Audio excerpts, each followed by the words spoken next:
2024 presidential run is in the cards.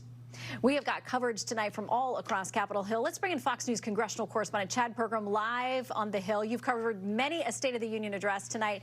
Chad, what are your thoughts going into this? Well, Shannon, this is the first normal State of the Union since 2019, full seating in the House chamber, plus guests.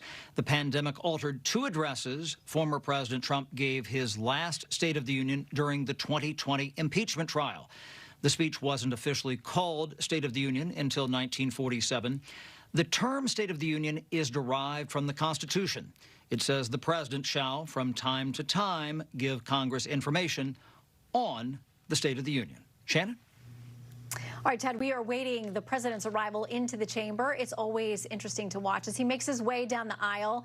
There tend to be well-wishers from both sides of the aisle, literally and figuratively, Democrats and Republicans alike, welcoming into the chamber. We've got a couple here with us tonight. Let's bring in our panel. Jason Chaffetz, former Republican congressman from Utah and a Fox News contributor, and John Delaney, a former Democratic congressman from Maryland. He also knows what it's like to run for the presidency.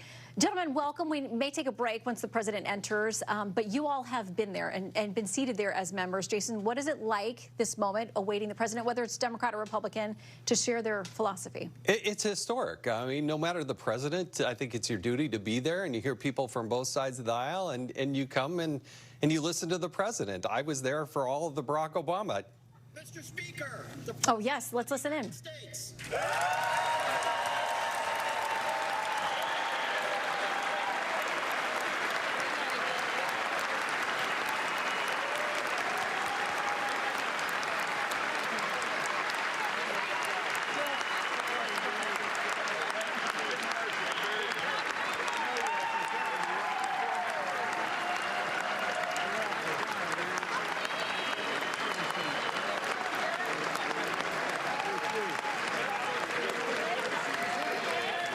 We bring John in here. It tends to be very cordial. People crowd along the aisles. They want to get in there. It tends to be nonpartisan until the speech starts.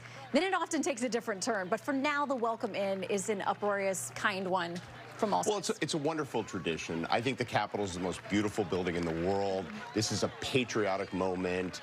The whole government is in session listening to the president. He's everyone's president. And it's a very exciting evening. It'll be interesting to see. I think the president has a lot of good stuff to talk about tonight. Well, yeah, and Jason, you were finishing your thought about going during the President Obama years. Important for both sides to be there and be supportive of the president. Yeah, like John said, it's a patriotic moment. It is something that unites the country. He is the president of the United States. I think you stand, you respect the presidency, you clap.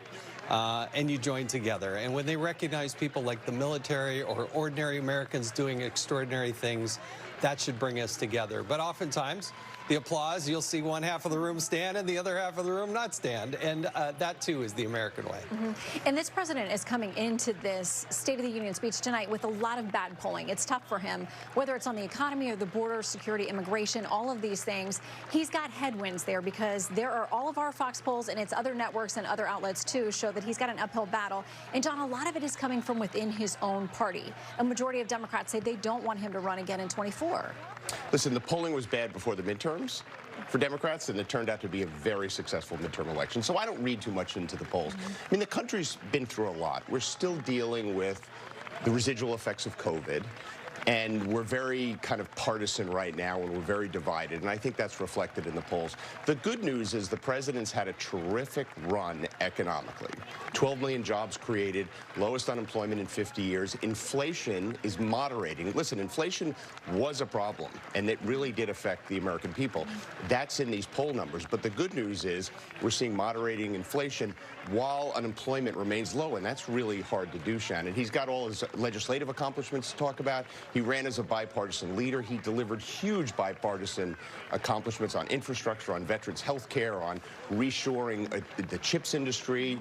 So he's got a lot to talk about. And he will talk about those, of course, trying to make his case tonight to the American people that they have accomplished things. But, Jason, why are the polls so out of step with these accomplishments, with where the economy is? And listen, It was 1.4% inflation when he took office. It's sitting in December at 6.5, so moving in the right direction, but still very painful for most people going to get groceries and fill up their car with gas. Yeah, you'll be shocked to know that I disagree with John and his analysis here because, look, the president undoubtedly will cite a couple of numbers, but he won't talk about labor participation rate. And when you start talking about inflation, it really hits people in the pocketbook. They know, despite whatever the president may say about, oh, we brought down the deficit or we did that, they understand what their own situation's like. He also needs to talk about international issues. I think the country feels less secure there. And the homelessness, things like this that the president should address, but I don't think he'll necessarily be touting. A lot of tough issues for this White House. I want to get back to Chad Pergram on Capitol Hill. So, Chad, we understand the president, from one of the excerpts we have tonight, is going to reach out and say to Republicans, let's see where we can work together. I imagine that's going to be on the debt ceiling. That's got to be solved. I imagine it's going to be on immigration, which everybody admits across the political spectrum that it's a mess. They don't agree how to fix it. How much willingness do you think there is among Republicans to meet this president halfway on some of these issues? Not much in the House of Representatives, but if they want to get something done, they're going to have to work together. And when you talk about the debt ceiling, this is where you could see a coalition, a small coalition of some Republicans and lots of Democrats getting together to fund the government this fall. Also, maybe lift the debt ceiling by June, maybe even work out some sort of an agreement to put some spending caps in, Shannon. Yeah, and this White House has said they would not negotiate, although the president has had a meeting with the new House Speaker, Republican Kevin McCarthy. Both came out of that and said it was a positive discussion. You see there, they are shaking hands as the president hands off copies of his speech to the speaker, to the vice president who is standing by. And we wait now as the president is going to start amidst a lot of hurrahs and applause tonight. He is ready to address not only the folks in that room, but the American people, as he knows they are the ones who need to hear his message. Let's listen in. It's a high privilege and a distinct honor to present to you the President of the United States.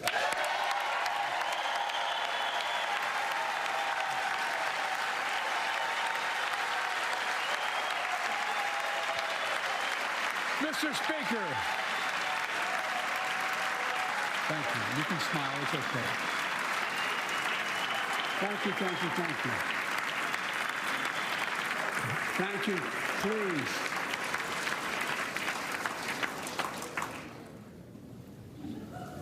Please. Mr. Speaker, Madam Vice President, our First Lady and Second Gentleman, good to see you guys up there. Members of Congress.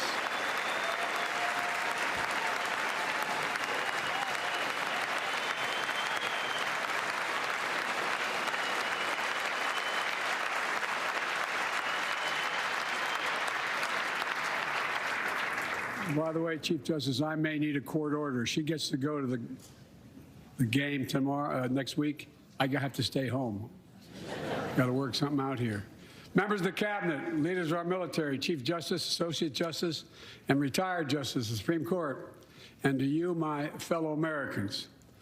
You know, I start tonight by congratulating the 118th Congress and the new Speaker of the House, Kevin McCarthy.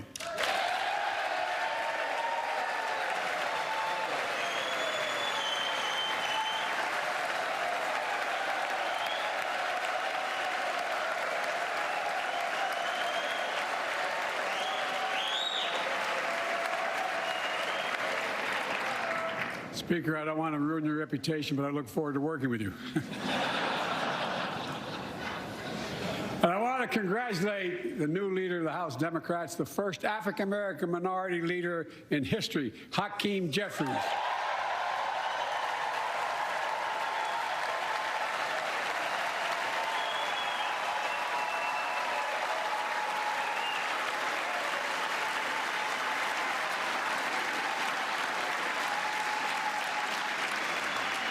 He won in spite of the fact I campaigned for him. Congratulations to the longest-serving leader in the history of the United States Senate, Mitch McConnell. Where are you, Mitch?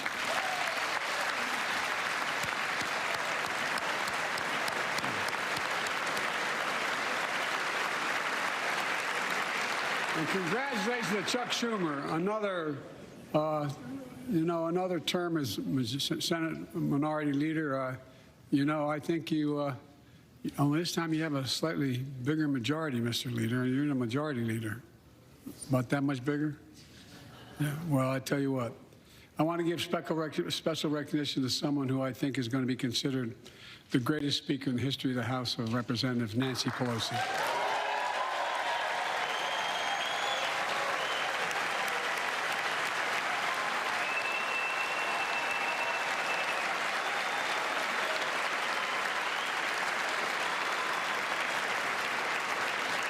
Folks, the story of America is a story of progress and resilience, of always moving forward, of never, ever giving up. It's a story unique among all nations. We're the only country that has emerged from every crisis we've ever entered stronger than we got into it. Look, folks, that's what we're doing again. 2 years ago, the economy was reeling. I stand here tonight after we've created, with the help of many people in this room, 12 million new jobs, more jobs created in 2 years than any president's created in 4 years, because of you all, because of the American people. 2 years ago,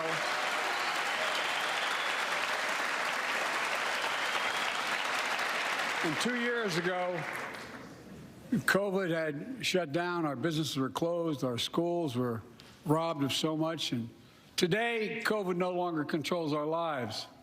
And 2 years ago, democracy faced its greatest threats in civil war. And today, though bruised, our democracy remains unbowed and unbroken.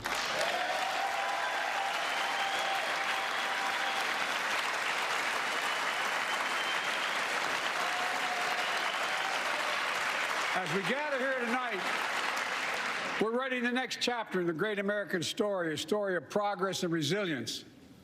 When world leaders ask me to define America, and they do, believe it or not, I say I can define it in one word, and I mean this: possibilities. We don't think anything is beyond our capacity. Everything is a possibility. You know, we're often told that Democrats and Republicans can't work together. But over the past 2 years, we've proved the cynics and naysayers wrong. Yes, we disagreed plenty. And yes, there were times when Democrats went alone. But time and again, Democrats and Republicans came together to defend a stronger and safer Europe. You came together to pass once-in-a-generation infrastructure law, building bridges connecting our nation and our people. We came together to pass the most significant law ever, helping victims exposed to toxic burn pits. And in fact,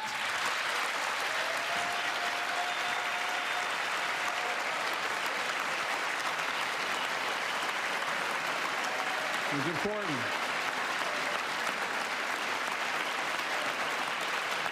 And in fact, I signed over 300 bipartisan pieces of legislation since becoming president, from reauthorizing the Violence Against Women Act, the Electoral Count Reform Act, the Respect for Marriage Act that protects the right to marry the person you love.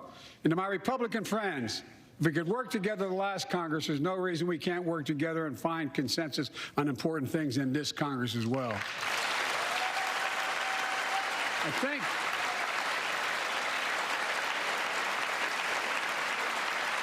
folks, you all are as formed as I am, but I think the people sent us a clear message. Fighting for the sake of fighting, power for the sake of power, conflict for the sake of conflict gets us nowhere. That's always been my vision of our country, and I know it's many of yours. To restore the soul of this nation, to rebuild the backbone of America, America's middle class, and to unite the country. We've been sent here to finish the job, in my view. For decades, the middle class has been hollowed out in more than, and not no one administration, but for a long time.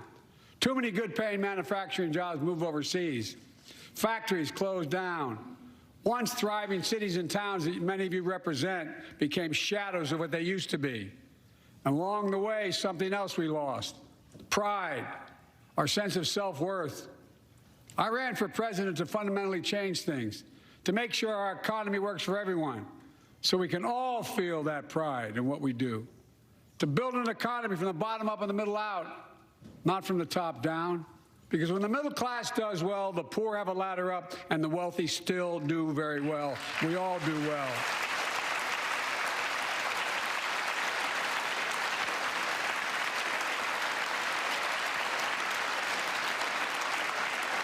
I know a lot of you always kid me for always quoting my dad, but my dad used to say, Joey, a job's about a lot more than a paycheck. He really would say this. It's about a lot more than a paycheck. It's about your dignity. It's about respect. It's about being able to look your kid in the eye and say, honey, it's going to be okay, and mean it.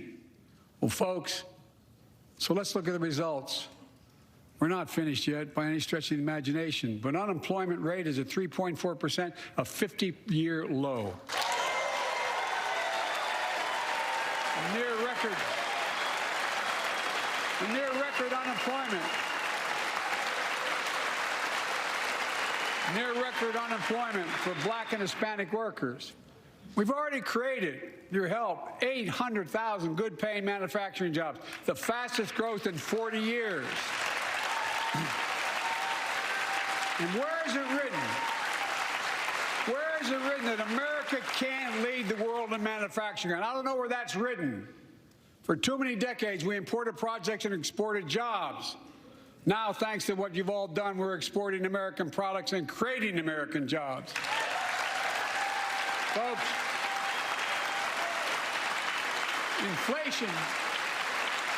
Inflation has been a global problem because the pandemic disrupted our supply chains, and Putin's unfair and brutal war in Ukraine disrupted energy supplies as well as food supplies, blocking all that grain in Ukraine. But we're better positioned than any country on earth right now. But we have more to do. But here at home, inflation is coming down. Here at home, gas prices are down $1.50 from their peak. Food inflation is coming down, not fast enough, but coming down. Inflation has fallen every month for the last 6 months, while take-home pay has gone up. Additionally, over the last 2 years, a record 10 million Americans applied to start new businesses. 10 million. And by the way, every time someone starts a small business is an act of hope. And Madam Vice President, I want to thank you for leading that effort to ensure that small businesses have access to capital and the historic laws we enacted that are going to just come into being. Standing here last year, I shared with you a story of American genius and possibilities.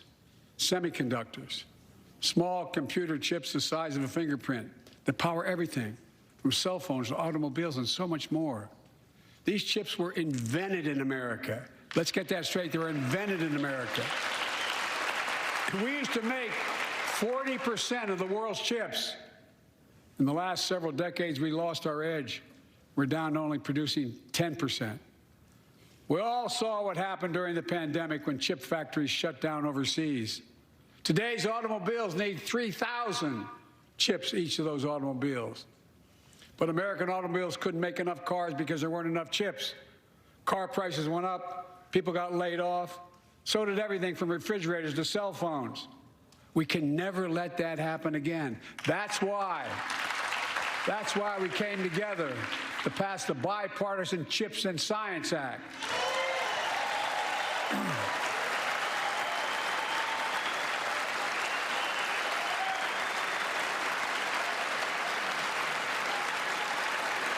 Folks, I know I've been criticized for saying this, but I'm not changing my view.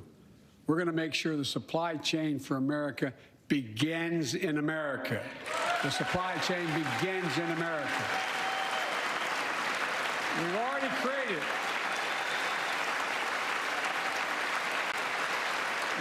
created 800,000 new manufacturing jobs without this law, before the law kicks in. With this new law, we're going to create hundreds of thousands of new jobs across the country. And I mean all across the country, throughout not just the coast, but through the middle of the country as well. That's going to come from companies that have announced more than $300 billion in investment in American manufacturing over the next few years. Outside of Columbus, Ohio, Intel is building semiconductor factories on 1,000 acres, literally a field of dreams.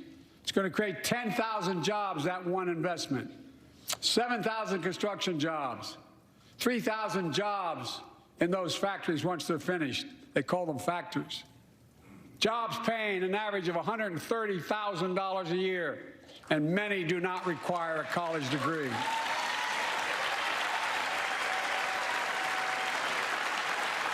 Jobs, because we work together, these jobs where people don't have to leave home to search for opportunity. And it's just getting started. Think about the new homes, the small businesses, the medium-sized businesses. So much more that's going to be needed to support those 3,000 permanent jobs and the factories that are going to be built. Talk to mayors and governors, Democrats and Republicans, and they'll tell you what this means for their communities. We're seeing these field of dreams transform to the heartland. But to maintain the strongest economy in the world, we need the best infrastructure in the world. And folks, as you all know, we used to be #1 in the world in infrastructure. We've sunk to 13th in the world. The United States of America, 13th in the world in infrastructure, modern infrastructure. But now we're coming back because we came together and passed the bipartisan infrastructure law, the largest investment in infrastructure since President Eisenhower's interstate highway system.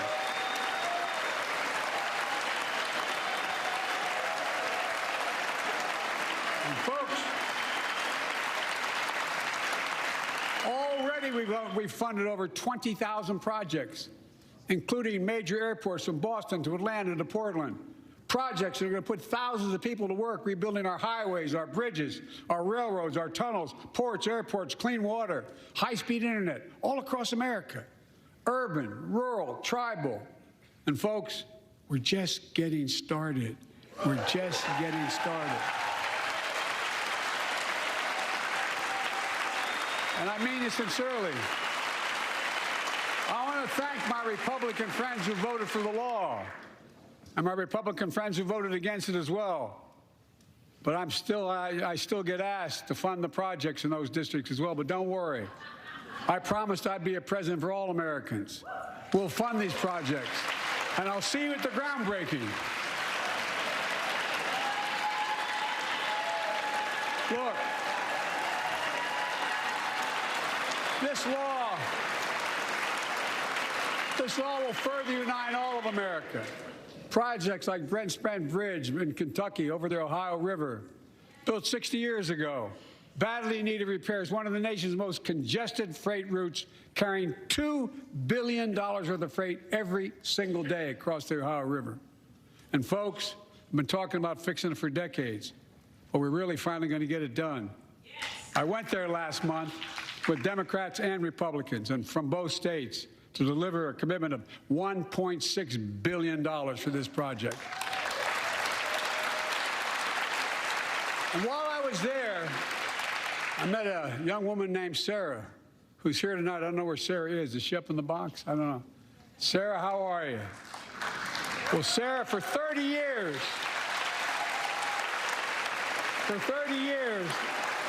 I learned, she told me she'd been a proud member of the Iron Workers Local 44, known as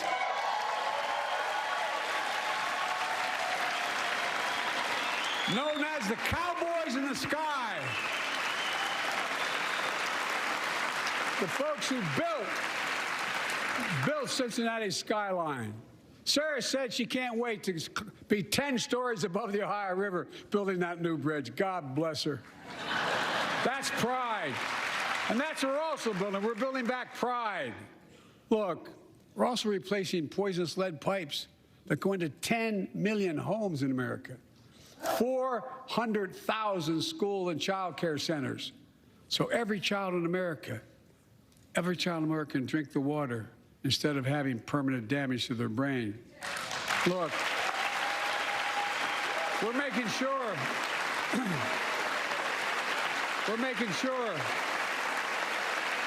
that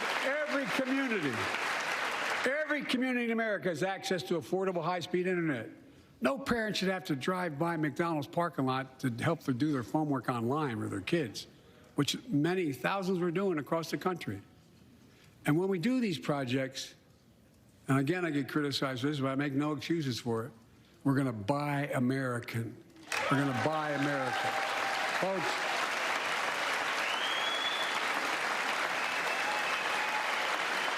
and it's totally consistent with international trade rules. Buy America has been the law since 1933, but for too long, past administrations, Democrat and Republican, have fought to get around it. Not anymore. Tonight, I'm announcing new standards that require all construction materials used in federal infrastructure projects to be made in America. Made in America. I mean it. Lumber, glass, drywall, fiber optic cable. And on my watch, American roads, bridges, and American highways are going to be made with American products as well. Folks, my economic plan is about investing in places and people that have been forgotten. So many of you listening to me tonight, I know you feel it. So many of you felt like you've just simply been forgotten. Amid the economic upheaval of the past 4 decades, too many people have been left behind and treated like they're invisible. Maybe that's you watching from home. Remember the jobs that went away. You remember them, don't you? The folks at home remember them. You wonder whether the path even exists anymore for your children to get ahead without having to move away. Well, that's why I get that. That's why we're building an economy where no one's left behind. Jobs are coming back. Pride is coming back. Because choices we made in the last several years. You know, this is, in my view, a blue-collar blueprint to rebuild America and make a real difference in your lives at home. For example, too many of you lay in bed at night like my dad did, staring at the ceiling, wondering what in God's name happens if your spouse gets cancer or your child gets deadly ill, or something happens to you. What are you going to get money to pay for those medical bills? Or are you going to have to sell the house or try to get a second mortgage on it? I get it. I get it. With the Inflation Reduction Act that I signed into law, we're taking on powerful interests to bring health care costs down so you can sleep better at night with more security. You know, we pay more for prescription drugs than any nation in the world. Let me say it again. We pay more for prescription drugs than any major nation on earth. For example, 1 in 10 Americans has diabetes. Many of you in this chamber do, and in the audience. But every day, millions need insulin to control their diabetes so they can literally stay alive. Insulin's been around for over 100 years. The guy who invented it didn't even patent it because he wanted it to be available for everyone. It costs the drug companies roughly $10 a vial to make that insulin. Packaging and all, you may get up to $13. But Big Pharma has been unfairly charging people hundreds of dollars, $400 to $500 a month, making record profits. Not anymore. Not anymore.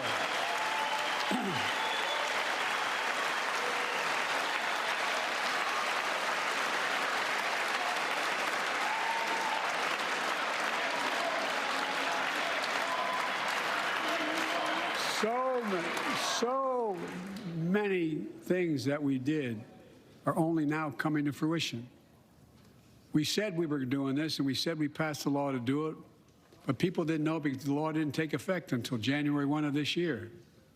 We capped the cost of insulin at $35 a month for seniors on Medicare. People are just finding out. I'm sure you're getting the same calls I'm getting. Look, there are millions of other Americans who do not or are not on Medicare, including 200,000 young people with type 1 diabetes who need this insulin to stay alive. Let's finish the job this time. Let's cap the cost of insulin for everybody at $35.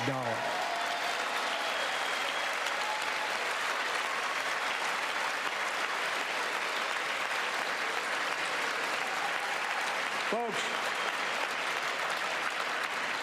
And Big Pharma's still going to do very well, I promise you all. I promise you they're going to do very well. This law also caps and won't even go into effect until 2025. Costs, out-of-pocket drug costs for seniors on Medicare at a maximum of $2,000 a year. You don't have to pay more than $2,000 a year, no matter how much your drug costs are. Because you know why? You all know it.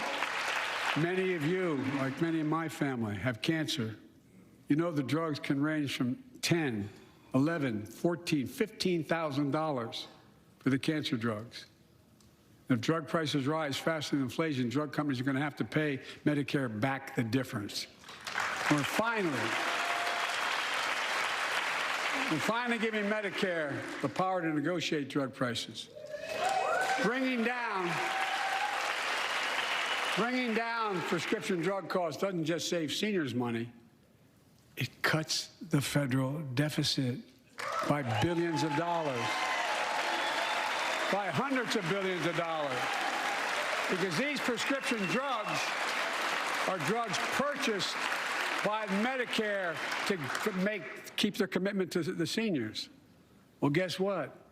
Instead of paying $400 or $500 a month, you're paying $15. That's a lot of savings for the federal government. And by the way, why wouldn't we want that? Now, some members here are threatening, and I know it's not an official party position, so I'm going to exaggerate, but threatening to repeal the Inflation Reduction Act. As my coach, that's okay, that's fair. As my football coach used to say, lots of luck in your senior year.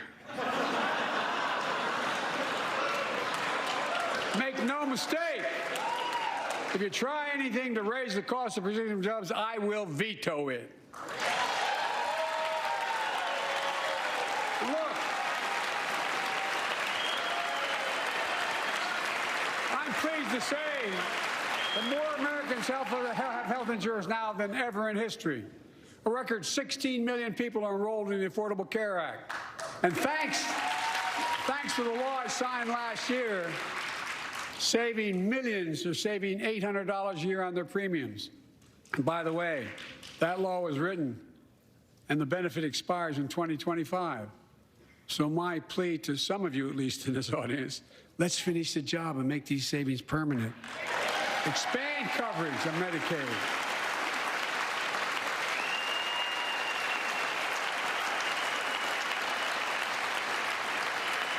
Look, the Inflation Reduction Act is also the most significant investment ever in climate change. Ever. Lowering utility bills, creating American jobs, leading the world to a clean energy future. I visited the devastating aftermath of record floods, droughts, storms, and wildfires from Arizona to Mexico to all the way up to the Canadian border. More timber has been burned, as I've observed from helicopters, than the entire state of Missouri. And we don't have global warming? Not a problem. In addition to emergency recovery, from Puerto Rico to Florida to Idaho, we're rebuilding for the long term. New electric grids that are able to weather major storms and not prevent those forest fires. Roads and water systems withstand the next big flood. Clean energy to cut pollution and create jobs in communities often left behind. We're going to build 500,000 electric vehicle charging stations installed across the country by tens of thousands of IBEW workers. And we're helping families save more than $1,000 a year with tax credits to purchase electric vehicles and efficient appliances, energy-efficient appliances. Historic conservation efforts to be responsible stewards of our land. Let's face reality. The climate crisis doesn't care if you're in a red or blue state. It's an existential threat. We have an obligation, not to ourselves, but to our children and grandchildren to confront it. I'm proud of how America, at last, is stepping up to the challenge. We're still going to need oil and gas for a while. But guess what? No, we do. But there's so much more to do. We got to finish the job. And we pay for these investments in our future by finally making the wealthiest and biggest corporations begin to pay their fair share. just began.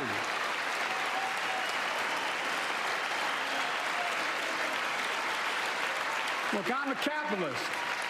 I'm a capitalist, but pay your fair share.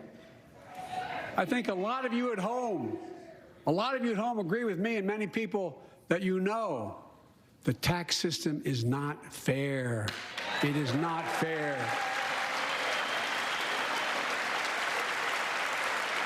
Look, the idea that in 2020, 55 of the largest corporations in America, the Fortune 500, made $40 billion in profits and paid zero in federal taxes? Zero? Folks, it's simply not fair. But now, because of the law I signed, billion-dollar companies have to pay a minimum of 15%. God love them. 15%. That's less than a nurse pays.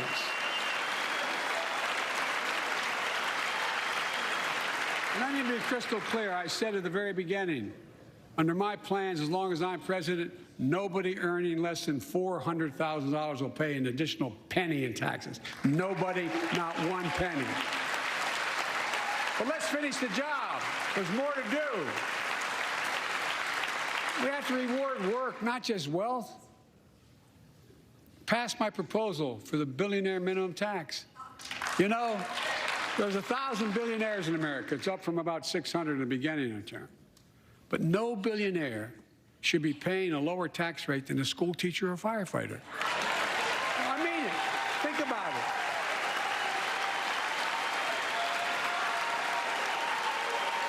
I mean, look.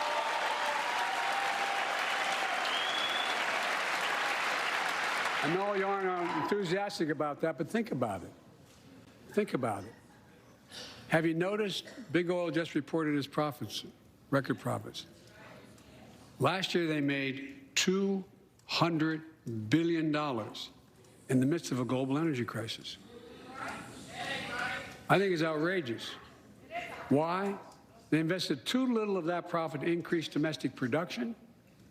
And when I talk to a couple of them, they say, we're afraid you're going to shut down all the oil wells and all the oil refineries anyway, so why should we invest in them?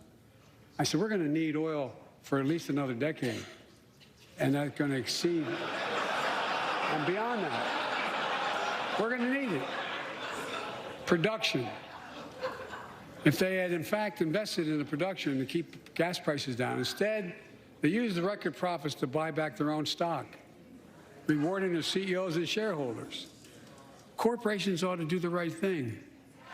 That's why I propose we quadruple the tax on corporate stock buybacks and encourage long-term investments.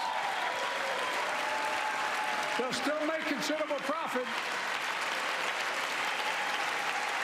Let's finish the job and close the loopholes that allow very wealthy to avoid paying their taxes. Instead of cutting the number of audits for wealthy taxpayers, I just signed a law to reduce the deficit by $114 billion by cracking down on wealthy tax cheats. That's being fiscally responsible.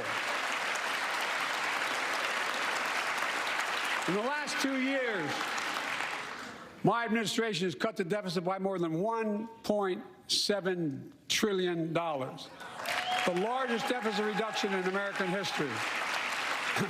Under the previous administration, the American deficit went up 4 years in a row. Because those record deficits, no president added more to the national debt in any 4 years than my predecessor. Nearly 25% of the entire national debt that took over 200 years to accumulate was added by just one administration alone, the last one. They're the facts. Check it out. Check it out. How did Congress respond to that debt? They did the right thing. They lifted the debt ceiling 3 times without preconditions or crisis. They paid American bills to prevent an economic disaster to the country. So tonight I'm asking the Congress to follow suit. Let's commit here tonight to the full faith and credit of the United States of America will never, ever be questioned. Some of my Republican friends want to take the economy hostage. I get it, unless I agree to their economic plans. All of you at home should know what those plans are. Instead of making the wealthy pay their fair share, some Republicans want Medicare and Social Security to sunset. I'm not saying it's a majority. Let me give you, anybody who doubts it, contact my office. I'll give you a copy. I'll give you a copy of the proposal. That means Congress doesn't vote. Well, I'm glad to see you. No, I tell you, I enjoy conversion. You know, it means if Congress doesn't keep the programs the way they are, they'd go away. Other Republicans say, I'm not saying it's a majority of you. I don't even think it's even a significant, but it's being proposed by individuals. I'm not politely not naming them, but it's being proposed by some of you. Look, folks, the idea is that we're not going to be moved into being threatened to default on the debt if we don't respond.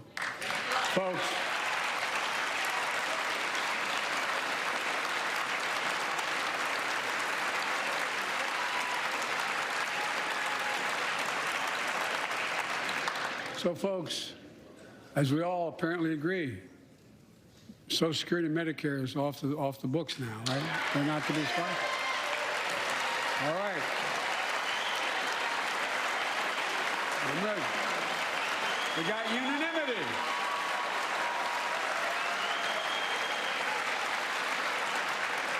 Social Security and Medicare are a lifeline for millions of seniors. Americans have to pay into them from the very first paycheck they started.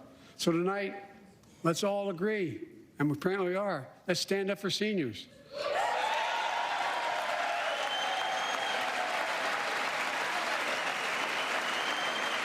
Stand up and show them. We will not cut Social Security. We will not cut Medicare. Those benefits belong to the American people. They earned it. And if anyone tries to cut Social Security, which apparently no one's going to do,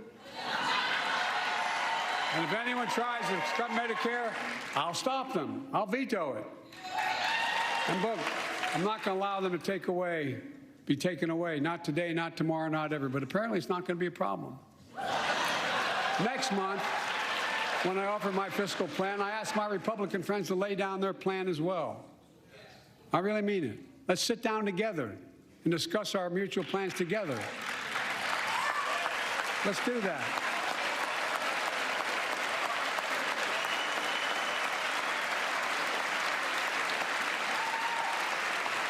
I can tell you, the plan I'm going to show you is going to cut the deficit by another $2 trillion.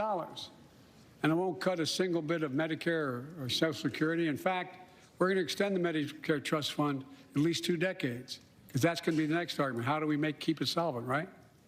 Well, we'll not raise tax on anyone making under 400 grand, but we'll pay for it the way we talked about tonight, by making sure that the wealthy and big corporations pay their fair share. Look. Here's the deal. They aren't just taking advantage of the tax code. They're taking advantage of you, the American consumer. Here's my message to all of you out there. I have your back. We're already preventing Americans from receiving surprise medical bills, stopping $1 billion surprise bills per month so far. We're protecting seniors' life savings by cracking down on nursing homes that commit fraud, endanger patient safety, prescribe drugs that are not needed. Millions of Americans can now save thousands of dollars because they can finally get a hearing aid over the counter without a prescription. Look, capitalism without competition is not capitalism. It's extortion. It's exploitation. Last year, I cracked down with the help of many of you on foreign shipping companies that were making you pay higher prices for every good coming into the country.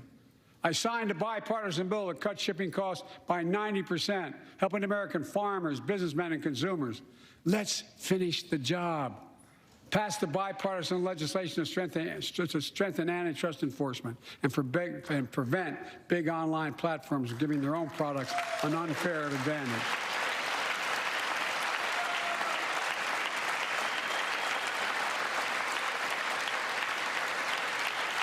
My administration is also taking on junk fees. those hidden surcharges too many companies use to make you pay more. For example, we're making airlines show you the full ticket price up front, refund your money if your flight is canceled or delayed. We've reduced exorbitant bank overdrafts by saving consumers more than $1 billion a year. We're cutting credit card late fees by 75% from $30 to $8. Look, junk fees may not matter to the very wealthy, but they matter to most other folks in homes like the one I grew up in, like many of you did. They add up to hundreds of dollars a month.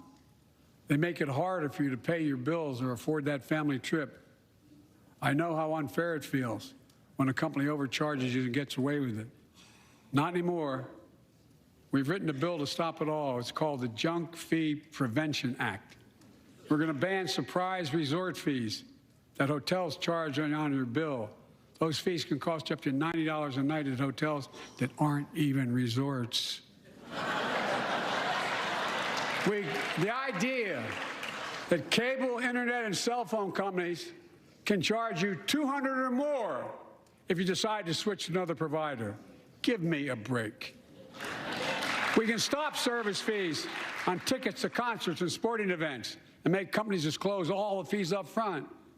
And we'll prohibit airlines from charging $50 round trip for family just to be able to sit together. Baggage fees are bad enough. Airlines can't treat your child like a piece of baggage. Americans are tired of being. We're tired of being played for suckers. So pass the Junk Fee Prevention Act so companies stop ripping us off. For too long, workers have been getting stiffed, but not anymore. We're beginning to restore the dignity of work. For example, I should have known this, but I didn't until 2 years ago. 30 million workers have to sign non-compete agreements with the jobs they take. 30 million. So a cashier at a burger place can't walk across town and take the same job at another burger place and make a few bucks more. It just changed. But they just changed it because we exposed it. That was part of the deal, guys. Look it up. But not anymore. We're banning those agreements so companies have to compete for workers and pay them what they're worth.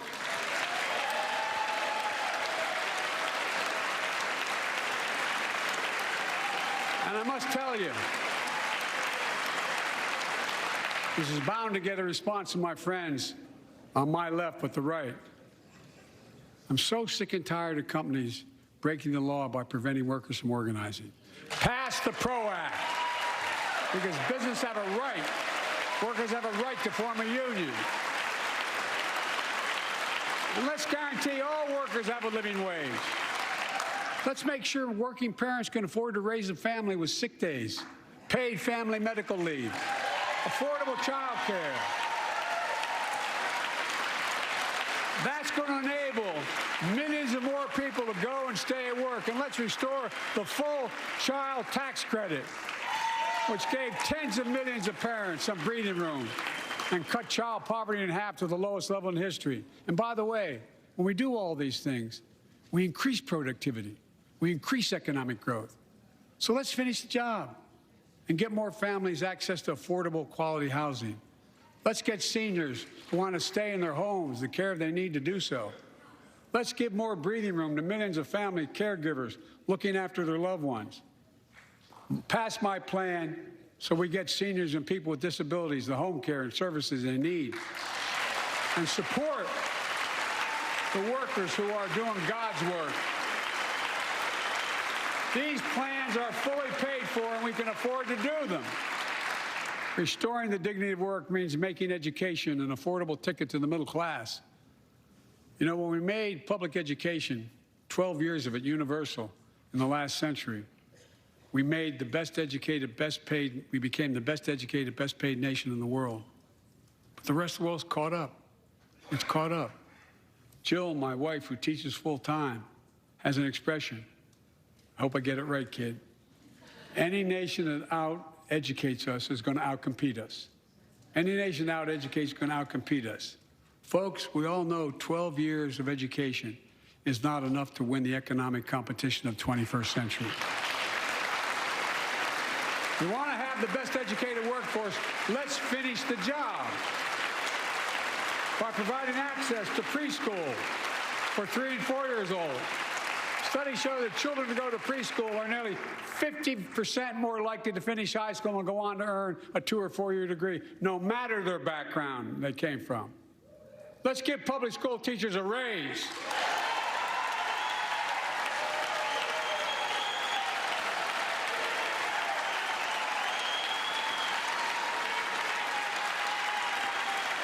We're making progress by reducing student debt, increasing Pell Grants for working and middle-class families. Let's finish the job and connect students to career opportunities starting in high school. Provide access to 2 years of community college, the best career training in America, in addition to being a pathway to a 4-year degree. Let's offer every American a path to a good career, whether they go to college or not. And folks, in the midst of the COVID crisis, when schools were closed and we were shutting down everything, let's recognize how far we came in the fight against the pandemic itself. While the virus is not gone, thanks to the resilience of the American people and the ingenuity of medicine, we've broken the COVID grip on us. COVID deaths are down by 90%. We've saved millions of lives and opened up our country. We opened our country back up, and soon we'll end the public health emergency. But that's called a public health emergency. But we'll remember the toll and pain that's never going to go away. More than 1 million Americans lost their lives to COVID. 1 million. Families grieving, children orphaned, empty chairs at the dining room table constantly reminding you that she used to sit there. Remembering them, we remain vigilant. We still need to monitor dozens of variants and support new vaccines and treatments. So Congress needs to fund these efforts and keep America safe. And as we emerge from this crisis stronger, we're also got to double down on prosecuting criminals who stole relief money meant to keep workers and small businesses afloat.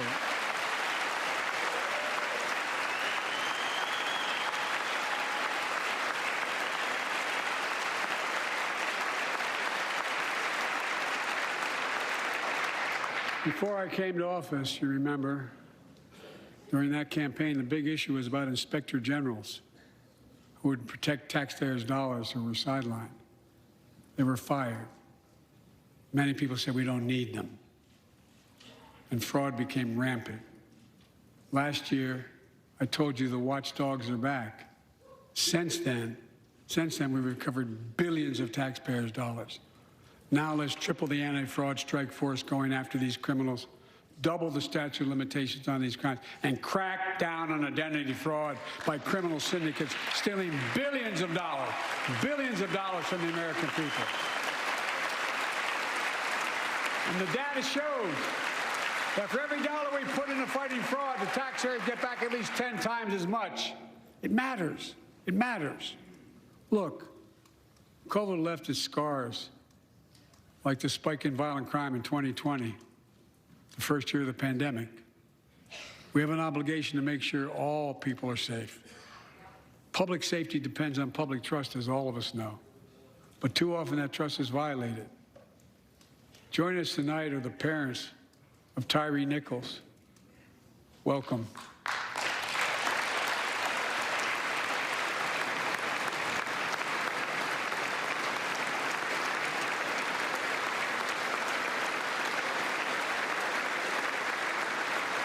We had to bury Tyree last week. As many of you personally know, there's no words to describe the heartache or grief of losing a child. But imagine if you lost that child at the hands of the law. Imagine having to worry whether your son or daughter came home from walking down the street, or playing in the park, or just driving a car. Most of us in here have never had to have the talk that brown and black parents have had to have with their children. Bo, Hunter, Ashley, my children. I never had to have the talk with them. I never had to tell them if a police officer pulls you over, turn your interior lights on right away. Don't reach for your license. Keep your hands on the steering wheel. Imagine having to worry like that every single time your kid got in a car. Here's what Tyree's mother shared with me when I spoke to her. When I asked her how she finds the courage to carry on and speak out. With the faith of God, she said her son was, quote, a beautiful soul, and something good will come of this. Imagine how much courage and character that takes. It's up to us, to all of us. We all want the same thing. Neighborhoods free of violence. Law enforcement who earns the community's trust. Just as every cop, when they pin on that badge in the morning, has a right to be able to go home at night, so does everybody else out there. Our children have a right to come home safely. Equal protection under the law is a covenant we have with each other in America. We know police officers put their lives on the line every single night and day. And we know we ask them in many cases to do too much, to be counselors, social workers, psychologists, responding to drug overdoses, mental health crises, and so much more. In one sense, we ask much too much of them. I know most cops and their families are good, decent, honorable people, the vast majority. But they risk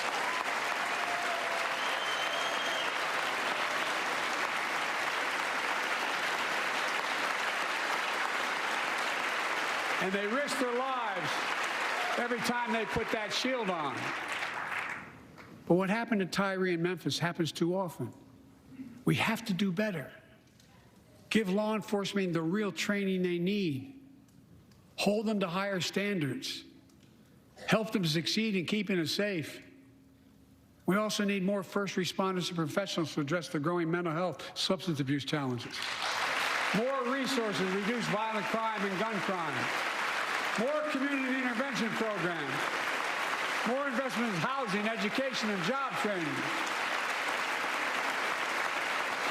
All this can help prevent violence in the first place. And when police officers or police departments violate the public trust, they must be held accountable. With the support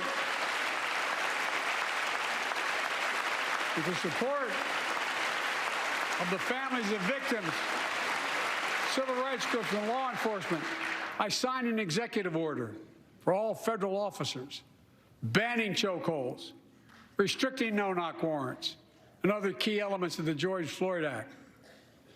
Let's commit ourselves to make the words of Tyler's mom true.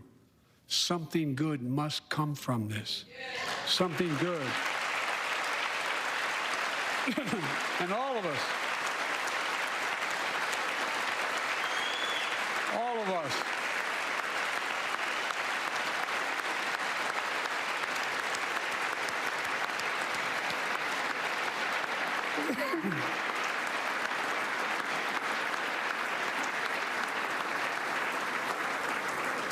folks, it's difficult, but it's simple. All of us in this chamber, we need to rise to this moment. We can't turn away. Let's do what we know in our hearts that we need to do. Let's come together to finish the job on police reform. Do something. Do something. That was the plea of parents who lost their children in Uvalde. I met with every one of them. Do something about gun violence. Thank God. Thank God we did. Passing the most sweeping gun safety law in 3 decades. That includes things like that the majority of responsible gun owners already support. Enhanced background checks for 18 to 21 years old. Red flag laws, keeping guns out of the hands of people who are a danger to themselves and others. But we know our work is not done. Joining us tonight is Brandon Say, a 26-year-old hero. Brandon put his college dreams on hold to be at his mom's side. His mom's side when she was dying from cancer. And Brandon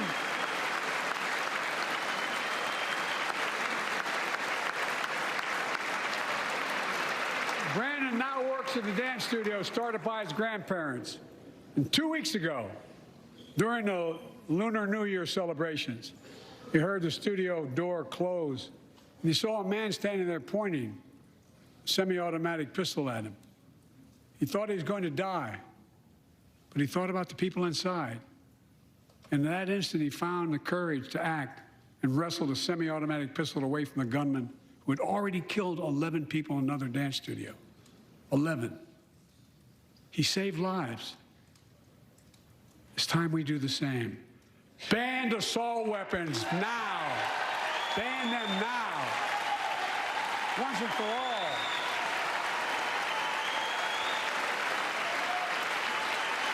I led the fight to do that in 1994. And in 10 years, that ban was law and mass shootings went down. After we let it expire in the Republican administration, mass shootings tripled. Let's finish the job and ban these assault weapons. And let's also come together on immigration. Make it a bipartisan issue once again.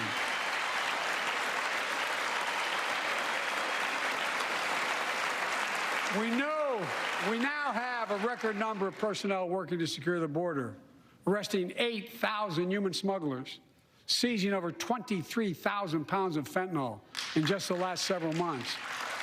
We've launched a new border plan last month. Unlawful migration from Cuba, Haiti, Nicaragua, and Venezuela has come down 97% as a consequence of that. But American border problems won't be fixed until Congress acts.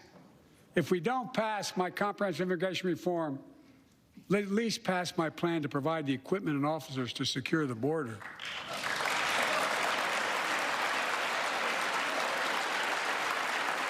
And a pathway to citizenship for dreamers, those on temporary status, farm workers, essential workers. Here in the People's House, it's our duty to protect all the people's rights and freedoms. Congress must restore the right and the...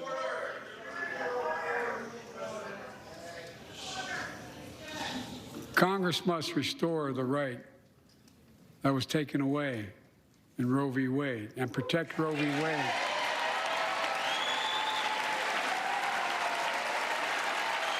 Give every woman a constitutional right. The Vice President and I are doing everything to protect access to reproductive health care and safeguard patient safety. Well, already more than a dozen states are enforcing extreme abortion bans. Make no mistake about it. If Congress passes a national ban, I will veto it. But let's also pass the Bipartisan Equality Act to ensure LGBTQ Americans, especially transgender young people, can live with safety and dignity. Our strength